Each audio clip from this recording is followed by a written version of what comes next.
I like to do a book review slash commentary on the book The King of Sports, Football's Impact on America by Greg Easterbrook. Some of you will probably recognize this book. Reason TV did a brief interview with Greg Easterbrook, posted, you know what they do, they post a couple-minute clip of that on their YouTube channel. I think probably on their website they post longer interviews. And football has been something that I have basically hated slash been interested in ever since probably middle school, and it's not my normal reading material. Obviously, as most of you know, I'm kind of swamped in terms of what I would like to read, but I just finished a book on the Proto-Indo-Europeans, and I bought it as soon as I saw it. The Reason interview, of course, it came within a day or two thanks to Amazon Prime, and it's not terribly thick. It's got big type, you know, decent amount of chapters, so it took maybe 4 or 5 days, and that wasn't reading particularly heavily. And one thing I noticed right away at the very beginning, he talks about why should you write about a book about football, and he mentioned that there really haven't been very many good books about football. In fact, he only lists 2, and one of them I had already read, Friday Night Lights. I read that when I was a junior in high school, and I thought that was very interesting that this essentially I don't know if you could call him a football expert. He makes his living in football. He's very acquainted with it. He's very knowledgeable about football, as much so as any people can really claim to be. And here he's saying that the only books that are really intellectual about football, you can count them with 3 fingers. And even though I am not that into football, I've read 2 of them now. And I think the conclusion to be jumped to, based on that, is that there's something inherently anti-intellectual about football. Not necessarily everybody who's involved with football, not necessarily every football player are themselves anti-intellectual, but there's something about the pursuit itself that doesn't lend itself to critical thinking. And that's actually the beginning of my interest in the subject. As a little kid, I was not that interested in sports, either playing them or watching them. I have a moderately normal family environment in terms of sports, as in, my dad liked to watch certain sports. He did like to watch college football and occasionally the NFL, but not a huge fan, just kind of an entertaining thing to do on Sunday or whatever. Not someone who would have very much in the way of memorabilia, or we never go to games, that sort of thing. And then eventually hockey kind of became the big sport. Hockey's the major sport in Michigan, really. And because at the time of I growing up, the only professional team that did really well in the state was the Detroit Red Wings, and so there was kind of that element going on. Of course, I wasn't that interested in it. My brother was, and he's currently an assistant coach in the NHL, actually. But when I was in high school, or actually in middle school, watching the football team, not play necessarily because I never went to a single game, but just getting ready for practice around the school, it really did. It was evocative in a way that interested me and frightened me. There's a strong element of wanting to socialize, to form a group in a manner suggestive of that. When I was in high school, I'd say in 9th grade, although again I wasn't in sports, I was in the marching band, so I did attend all the home games. I was struck by the reckless abandon which not just the players, but actually a large number, never all of them, but a large number of the fans seemed to go, where they became totally enthralled in the entire event. And there was a very, very tribal, us versus them, vicarious experience for a lot of people that was extremely off-putting to me. I was very self-aware of this, and even at the time I kind of thought, this strikes me as very similar to this team sport, this game sport, this goal of chasing a pigskin is highly suggestive of hunter-gatherer type activities. And even at that point I began thinking in terms of evolutionary psychology, and this is resonating at such a level because there's probably genetic traits in all of our brains that make it feel right, or filling some kind of need, something like that. And The other thing, which I thought was interesting, but the thing that bothered me, and this kind of makes me wonder about the genetic predisposition to libertarianism, was I did not like the feeling of being subsumed into a collective whole. I was keenly aware of others kind of, at least temporarily and not totally, again, only to an extent, allowing their will to be subsumed into some collective agency. Although it was vague and not necessarily threatening in and of itself, you could see its potential. You know, that all that fervor, all that cheering, all that yelling, indeed anger in certain circumstances. Uh, One could wonder, what if that was to be directed not just to a game, but to some nefarious end?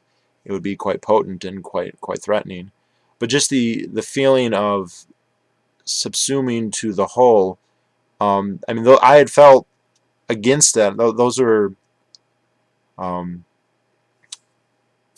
what I can only say is feelings. Those were um, inclinations that I both felt and resisted from a very early age. I know for sure, at least by third or fourth grade, a feeling that way. But it was strongest at football games. I mean, I don't think anything I've ever done before or since was as close. Not that I felt like I was about to be subsumed, but it was just palpable, the degree of social cohesion to the detriment of the individual, in terms of their autonomy, and it really bothered me. And so I developed, and not just because of football, but a very, very strong anti-sports, anti-athletic kind of mentality that later in life I I qualified quite a bit, because there are certainly things to be pointed out that are good. It's not vicarious if you're playing the game.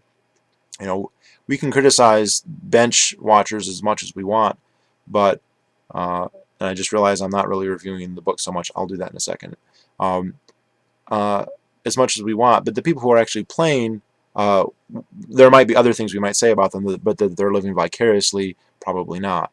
Um, there are certainly respectable things to be said in terms of athletic prowess, developing a skill, challenging yourself. These are all elements that can be found, although not necessarily found, in athletic sports, including football. And those are, in general, laudable things, and an element of my life that I probably neglected to an extent that I should not have. Now, Easterbrook, as far as I can tell, is not a libertarian at all. But there's many aspects of the NFL that he critiques the libertarians would find very interesting. Among them, subsidies for stadiums is probably the most blatant and obvious one, and it's one that's discussed in the recent TV interview. There are, according to his book, there's only one NFL stadium that is essentially totally privately funded, and even there they have indirect subsidies. All the others are majorly funded, usually by municipalities and sometimes by states, sometimes totally, sometimes more than half. And it's clearly a case of public investment and private profits. The cities will build the stadiums, or largely build them, and not just directly building them, but building all kinds of utility infrastructure to accommodate them, that sort of thing, giving them property, I assume using eminent domain, at least in many of the cases, itself a travesty.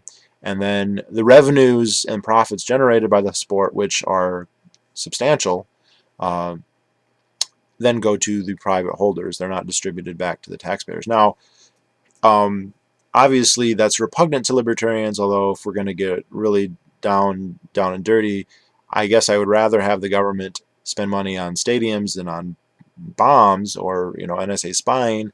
On the other hand, I think they're getting more. I mean, there's a clear ribbon cutting kind of mentality with sports stadiums. They can say they're creating jobs, and there's something they can point to and say, I'm doing this, and it's a prestige symbol. But there seems to be some other element in here, and I'm not sure the government is explicitly aware of this, even if they were, if they could actively implement it, that placates the masses. And of course, the idea of bread and circuses is not new, and but with football, and the other interesting thing is he does point out that football is the most popular sport, and he's able to measure that based on like television revenues, and basically the the NFL is so much more popular than its nearest rival in the United States. And that's another interesting thing is gridiron football is not popular pretty much anywhere else. I mean, Canada has some leagues. There are other places where it does exist, nowhere anywhere close to the scope or the popularity of the United States. That the TV ratings for NFL far exceed those of any of the other sports. In fact, even the reruns, like the highlight plays, not the actual games, are actually worth more than the next most popular. Well, he said that the highlight reels are worth more than the entire Major League Baseball. I don't know if it's worth more than the entire National Basketball League. That would be the only other competitor. They would dwarf hockey by any standard, I'm sure. Which, I didn't realize it was that stark of a difference, but he was able to lay it out.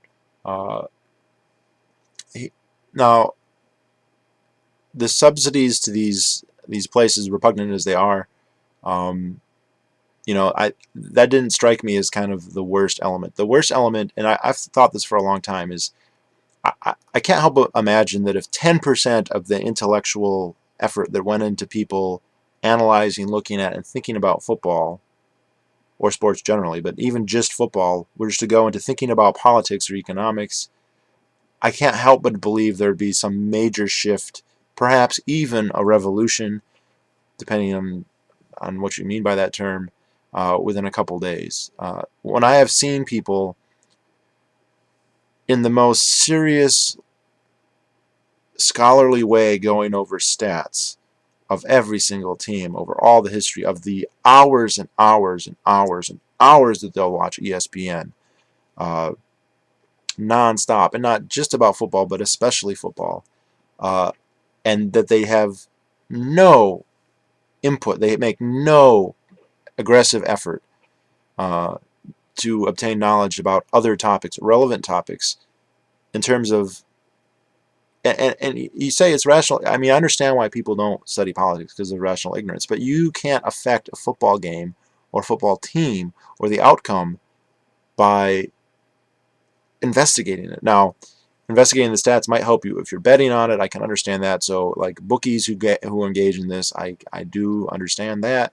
But otherwise, you're being a passive watcher. You're observing it, and you're having watched ESPN all day for months in the lead up to the Super Bowl doesn't mean you're going to know what's going to happen, and it's not really even going to add, I don't think, much to the experience. Maybe just the lead up and everything will make it a little bit more exciting, but for the effort you put in, it seems again like it would be rational ignorance. Now the point is that there's actually demand for this product. People really, really want it, and I'm very curious as to why football in particular. Another interesting topic that they talked about in the interview and in the book was concussions. And I thought that his treatment of it was very, very fair, because basically he said, yes, concussions are a problem. Yes, head trauma is a problem. We don't know exactly how much of a problem it is, and there are probably benefits to playing football also.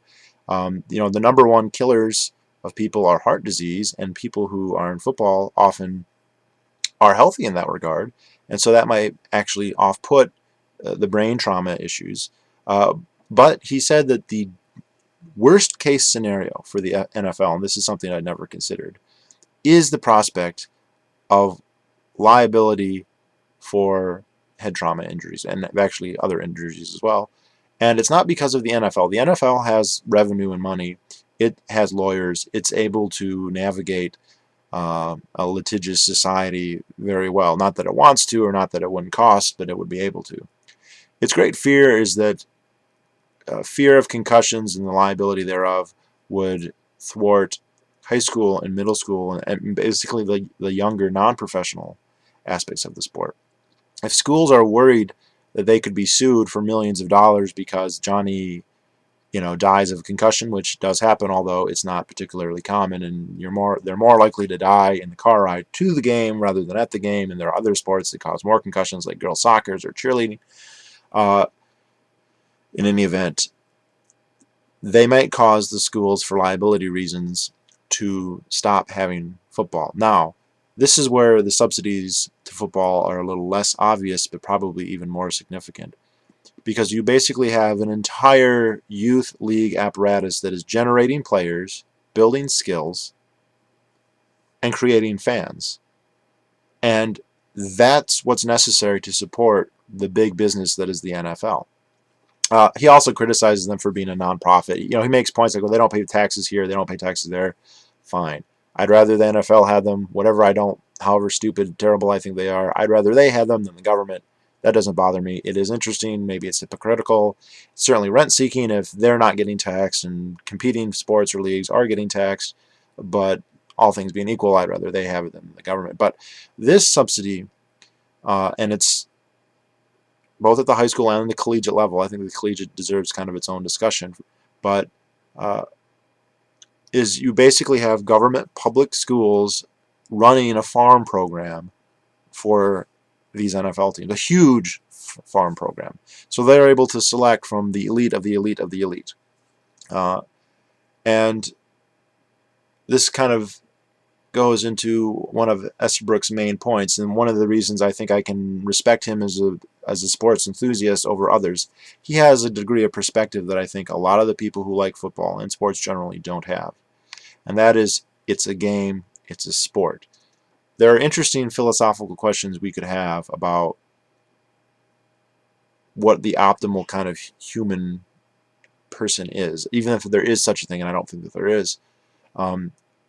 But the way the NFL is structured and the way the NFL works and the way it's perceived, the way the entire system is geared towards achievement of the NFL, not by every single coach and not by every single player, but that is the direction of not all, the vast majority of the dialogue is to reach the NFL. But in that context, playing football is the be-all and end-all of your life. That is the only thing you work for. That is the only thing you care about. And the only thing you get is football. And actually, and this is interesting, the economics of professional athletes, and especially football players, are very interesting. They do make a lot of money if they actually play. A large number of people, the vast majority of people who aspire to join the NFL will never play. The odds, I think he said the odds that a high school player will play in a collegiate setting is 1 in 50. The odds that a collegiate player will play in the NFL, I don't remember, but it's something like 1 in 100, something like that. Basically, the total odds of a high school player playing in the NFL is 1 in 2,000, which are not very good odds. And the other thing is, some of those players are going to be phenomenal players who will likely have, if they're not injured, and that for every phenomenal player in the NFL who had a great career, there are probably dozens of equally phenomenal players who, because of injuries or other problems associated with the stresses of the pressures involved, never even made it, or if they made it, only briefly. Those players can expect to make high earnings for several years, and there are a few of them who do make tens of millions of dollars and have 5-10-year careers, although that's very rare. The average NFL career is 3 years, which of course means there's a lot of people who are in it much less than that. And many of those players don't make nearly that much money.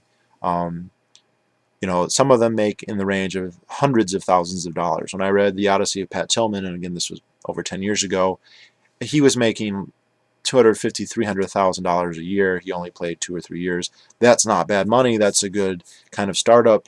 But if you only do it for 2 or 3 years and you finish, your career's over when you're 22 or 23, and that's the thing is with the marginal players, it doesn't matter that once you get there, oh, now you've got it made. You're only there until they find somebody who's better. And if you're a marginal player, if you're on the margin, it won't be very long before that happens, most likely. And then the other thing is the NFL does have benefits after you've been there more than 4 years, I think. And so teams will tend to cut people before that. And so you may make good money, and that is decent money, like $200,000-$300,000 a year at the minimum for 3 or 4 years, 2 or 3 years even 1 year. It's not bad. A $200,000 paycheck at the end of 15 years. Okay, it's not great, but it's a nice bonus. That's severance pay at the very least, assuming you don't have horrible health benefits afterwards. But what tends to happen with a lot of these players, even the ones who make money, is they have no idea how to manage it. There's a whole lifestyle. There's a whole glamour. Part of the draw of going to the NFL is being a very ritzy, having all the hot cars and all the hookers and the conspicuous consumption. And the thing is, they're so young, definitionally so young, that they have high time preference. They don't know how to imagine money. Your average person slowly increases, in general, not always, slowly increases their income. They learn how to manage progressively larger sums of money. They make their highest earnings in their 40s and 50s or 60s. And by then, not only have they made investments and they are basically settled down, but they know what to do with it. You take somebody often who has no work experience, no experience managing money, or perhaps very small amounts, and suddenly thrust him in a position where he's making millions of dollars. It's very unlikely that he's going to be very wise about that and do many of them out. And it's something like a third of former NFL players end up declaring bankruptcy. These are the ones who actually make it to the NFL. Easterbrook's point is that, and there's all kinds of justifications made. Children who are aspiring to the NFL, and it's not bad to aspire. It's not bad to set goals. As a rugged individualist, I can totally understand that. But there's a danger here because excuses are made. They don't have to learn as much. They don't have to get grades. They don't have to be healthy. They can do things. There's a certain point when physical development is detrimental. You can bulk up a lot, but eventually that causes problems for your heart. And even if it's muscle, even if you are powerful, it's like running your body in overdrive, and it can be dangerous.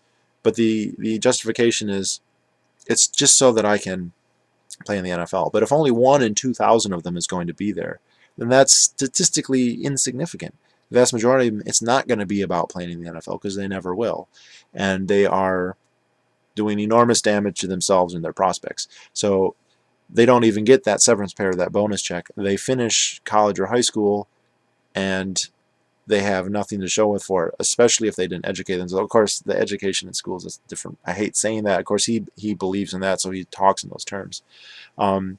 This is probably most egregious with NCAA, especially Division I players. These are people who are playing at a very high level, very competitive, very rough, very high intensity, and there they get no pay. They're not supposed to anyway. They do get compensated with scholarships generally, although not all of them do. There has been some math done on this, and basically a Division I player, when you figure out the scholarships and the food and the travel and how many hours they spend practicing, he figured it was about $38 an hour for their practice time, their game time, and all that was basically what they were getting, in not in money, but in kind. Mostly in kind. They do get paid per diem sometimes, and obviously that stuff probably happens under the table still, which isn't bad, although it's not very much considered, provided what they're doing and what they're bringing in to the universities, which itself is a complicated question. Basically, men's basketball and football are by far the two most popular sports at the collegiate level, and probably at the national level, although there's also baseball at the national level. And they're the two sports that give prestige and ambiance to universities. Now, they don't often actually directly make money. The ticket sales and TV revenues, although they can be very substantial, are often less than what the programs actually cost. When you have multi-million-dollar coaches, which many of them do, just the facilities, all the other assistant coaches, the recruiting programs, the facilities, the scholarships, relatively small, but they add up. Even so, most programs are still subsidized by the academic programs of the schools. Now, indirectly, the fact that they might bring in more students, that they might bring in more donations from the alumni, which they do, maybe they make more, and I think they probably do, because that's why the schools are doing it. But directly, and it's funny because the academic programs are, at least in terms of school budgets, with a few exceptions. He lists a few schools like Ohio State, one or two others, Notre Dame, where the football programs, they are not taking money. They have their own booster segment, and they are able to be basically self-sufficient. They're like little corporations that have school logos attached to them, which is fine, except the players don't get paid. And not nearly what it's worth, because then they're raking in millions on it, uh, and not really paying the players very much. But then they can play the coaches. It's just so funny. The coach can be paid $2, $3, $5 million, and a player. I mean, the university I always went to fired their like 3 coaches in 4 years, and the second one that they fired, they had to pay him $6 million just to fire him for playing like 1 year. And yet the players, what do they get? They get like dorm food and to ride a school bus. I mean, it's just ridiculous. Um, Now, Easterbrook talks about this, and he talks about reform. He doesn't think that they should be paid money just because of the incentives involved with that, but he does think that they should alter the scholarship program so that you have 4 or 5 years of eligibility, but your scholarship would be for 6 years, so that because a lot of these guys figure I don't have to get good grades, the school's going to let me pass just because I'm on the team, which is true essentially. Um, in most places, he talks about schools that are different. He talks about schools that have high academic standards that make people go to class and make people pass and cut them off the team if they make even small transactions. The ones that he mentioned, Stanford, and the one he most mentioned was Virginia Tech. He said Virginia Tech has a very, very uh, they do very well in football, but they make their players do well in academia uh, to the extent that they actually can. They don't literally all do well, but that's the goal anyway. Um, they should have 6-year scholarships. So if after their time to play football ends and the NFL doesn't call, which it isn't for most of them, they still have time to finish their degree and get that piece of paper that's so important. And it is like they are getting paid then. They are getting that extra little bit. The cost wouldn't be too much. That's kind of his idea. I'm not saying I'm totally on board with it or anything. I'm just saying that's what he thought. Um, Kind of made sense. He's obviously thought a great deal about it. And is pretty thoughtful about it. But I think, the reason he really likes Virginia Tech, he spent like a year following them around, was their coach is like, it's a game. The best thing that it could do is build character for these people. It is not going to be their livelihood. It is not the be-all and end-all. Like, being an individual, being a person involves more than that. And this is just a component in being a good person. But the mutation in the society is that no, football is it. That is the point. And I don't think that one could make that argument, even for NFL players, even for the people who make it, like the 1 in 2,000 high school players who become NFL players. And even though most of those don't really make that much for what they put into it, and they get addicted to drugs, and they have to take painkillers, and blah, blah, blah, blah, and all the stress, and then a third of those end up being bankrupt, but even the ones who make money, their careers are going to be over before they're middle-aged, with rare, rare, rare exceptions. There's a few. I mean, Brett Favre was kind of old. If he's still playing, I don't even remember. But even then, they'll be done, and then what's after that? I mean, a few of them continue in the sport because they become broadcasters or other coaches, but most of them, it's the first half of their life or the first third of their life, or even less, sometimes the first quarter of their life. 25, they live to be 100, probably not. But and it's never going to be the be-all and end-all of their life, so that shouldn't be the focus. You shouldn't go with reckless abandon for something. That sounds very deontological, but it's just my impression.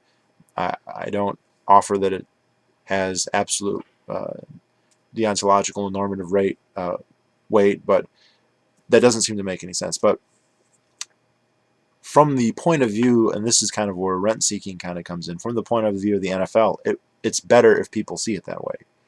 And so they perpetuate that idea as much as possible. They perpetuate the myth that players are going to go to school. And of course, there's all kind of sculptors who make money. It's sending letters to high school kids saying, come to this camp and you'll get drafted or you'll get a scholarship. All you have to do is give me $400 and you can come to wherever, and money's gone, and their chances of being on a team haven't changed at all. They're the same as if they wouldn't have tried out. But the NFL doesn't care. It's generating interest in it, and I don't know. I don't have any evidence, and I would kind of doubt if it was explicitly understood at the government level that this is good for the government. It is good for the government, and the government does have explicit, subsidies. There's a famous thing he points out that the NFL headquarters, not all the specific teams, are tax exempt. They're non-profit, which is fine. I just assume they didn't give their money to the federal government. But it is a subsidy. It is a clear nod to the NFL. But that could very well just be normal, everyday rent seeking.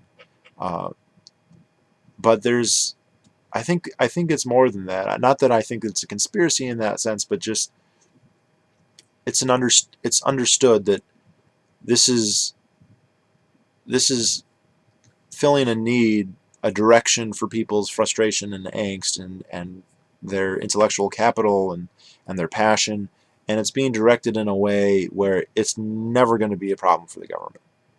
It's an outlet for them. And there's other interesting things. I've heard Alan Watt talk about this, that there's a high, and he talks about it in this book too, there's a high correlation with the popularity of football and the rise of television. Uh, and the two are related. They're mutual. If you look at the 20 most popular aired things in the history of the United States, all 20 of them are football games. And if you go down the list, they just dominate. There are very few events of any significance that ever become as popular as even not that popular Super Bowls.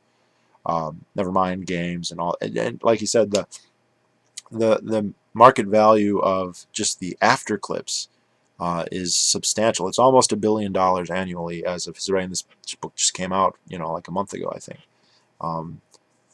which is incredible. And I wonder, again, this is the difference between me and a lot of libertarians. I think I have a hard time understanding like how people can be that interested in something. I can understand watching it. It's interesting. It's entertaining. I'm impressed by the athleticism of the players, the skill, the beauty, whatever.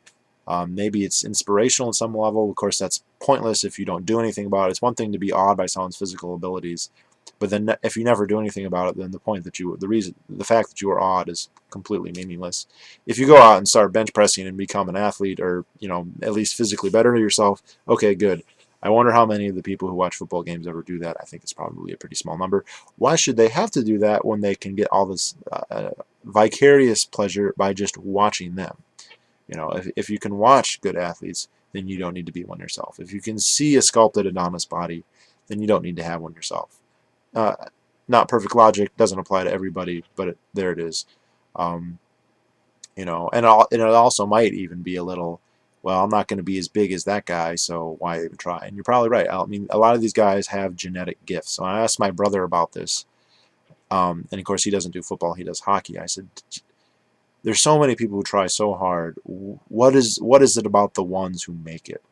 And with hockey, which is so much more skill-based, it seems to me, um, he says it's natural. There are people who are they have more endurance, they have more hand-eye coordination, they have better instincts, which I think is probably actually to a large degree learned, and they can take a hit better. Their bodies can take the beating and still perform better than others.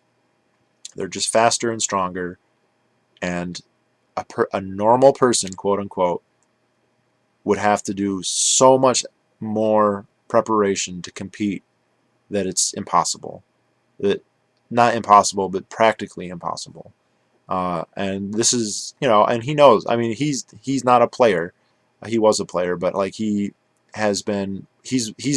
worked at every level of the industry, and he's seen the 14-year-olds, the 12-year-olds, not just as himself, but as a coach, all the way up, and now he's in the NHL, and he's like, it's just genetic. So a lot of people who are aspiring, they probably don't have the genes. Now, don't put that out of your mind. There are people who do it in spite of that by working just that hard or developing some special skill.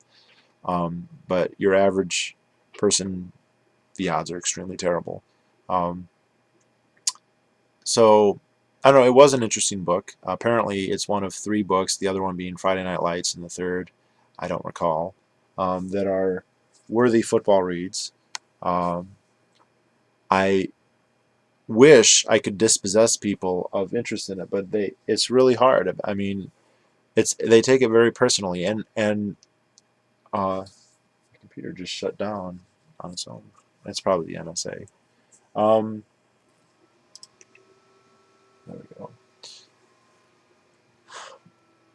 And I don't know what it is about football, he talks about why football is so uncommon. He basically says it's so expensive, although hockey seems like it's awfully expensive to me also. You need to have a whole ice arena with ice and, climate control and all that. That's the reason other countries don't really do it, is because they don't have enough time and money to waste on such an enormously expensive. And he goes, the other thing is to develop a league like that, there has to be this enormous infrastructure. For every player on the field, there are like 100 support people making it possible, and then thousands of non-players competing just to get that spot. Of course, you could just have football that wasn't as competitive, and you wouldn't need thousands of people. So I don't know if that really holds. He also said, which I didn't know, although I guess it's kind of obvious, that football originally came from rugby. It was in the late 1860s that Americans, for some reason, started changing it into gridiron football. Not even sure what that term means. I honestly, I know so little about football. He was throwing stuff around that I wish he could have explained it a little bit more. He's assuming his audience knows some of these things, and I certainly did not, at least most of the time. But it's not legalese. He does explain some of the stuff. He goes and talks about the play calls and I don't know.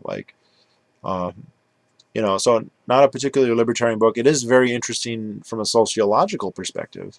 As is Friday Night Lights, thinking that is a good book about Texas, where football is just insanely popular. But yeah, if you're interested in football or sociology, definitely it's worth a read. There's a lot of stuff about subsidies. And like I said, the more interesting subsidies are the more indirect ones, the leagues. The stadiums is kind of in your face, and I don't know why, but he directly says they shouldn't be subsidized. They're a for-profit thing. They should not be subsidized. They should pay for it on their own. If that means smaller stadiums, so be it. End of story. And good for him. That's probably going to make him very unpopular. And it is also interesting. We talk about welfare, and when you have billionaires, and he goes through how much a lot of these people make. And some of them they have $1 billion, $900 million. Some of them are worth $13-14 billion. And you have municipalities giving them $400-500 million stadiums. I mean, how many food stamps is that? I mean, it's easy for us, and understandably, I still get pissed at fucking welfare recipients who are on food stamps, who are taking this stuff. They're not the worthy poor, but billionaires are not the worthy poor either. And they get all this stuff, and then they're still popular for it, which is, I mean, they are, which is really hilarious. And he talks about, there is kind of this capitalist veneer, like rugged individualism, rah-rah, America, be all that you can be. But then he goes, there's a lot of overt socialism that's making it work. And I don't think he was critiquing socialism so much, that he was saying we should just get rid of the socialism part. It shouldn't be about that. But that is part of, I think, the power of it. Part of the reason that people do think it's the be-all and end-all, the reason the salaries are so high and so glamorous, is because of the subsidies, in part, and the untouchable anti-monopoly. There are other aspects of this too. Like you or I or somebody else could try and start a league. That should be pretty easy, right? It doesn't even have to be about football, about any sport. But if we started trying to use any kind of salaries for anybody, the regulatory capture would just strangle us before we could ever become any kind of rival for the NFL or any other sports. And that's good for them too. And that's kind of the unseen element of it. That's probably their, one of their biggest subsidies, is to have this thing where they have it nice and cozy. They're the in boys, and anyone who tries to oppose them, I mean, they even have preferential television where they can tell TV stations that what games they have to show, even though they don't own the TV stations. But it's in the FCC Commerce Clause or whatever. They got it added in there at some point, and voila. So, an interesting tale. I think that I wish there was more sociological work into football and team sports generally. The evolutionary imperative seems so obvious as to be almost impossible to ignore. But All right, that's it. I'll talk to y'all later. Bye.